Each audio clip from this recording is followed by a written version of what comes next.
ભરૂચની ઝઘડિયા જીઆઈડીસીમાં બ્લાસ્ટની ઘટના સામે આવી રહી છે। ભરૂચથી મહત્વના સમાચાર। ભરૂચની ઝઘડિયા જીઆઈડીસીની એક કંપનીમાં બ્લાસ્ટની ઘટના સર્જાઈ છે। બ્લાસ્ટ થતા 3 કામદારોને પહોંચી છે ઈજા। ત્યારે આરસી કંપનીના બંધ પ્લાન્ટમાં આ બ્લાસ્ટ થયો હોવાના સમાચાર મળી રહ્યા છે।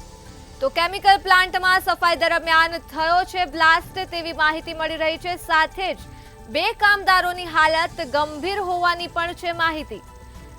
તો ઈજાગ્રસ્તોને સારવાર માટે હોસ્પિટલ ખાતે ખસેડાયા છે। વધુ ઈજાગ્રસ્ત એક કામદારને વડોદરા ખાતે ખસેડવામાં આવ્યો છે।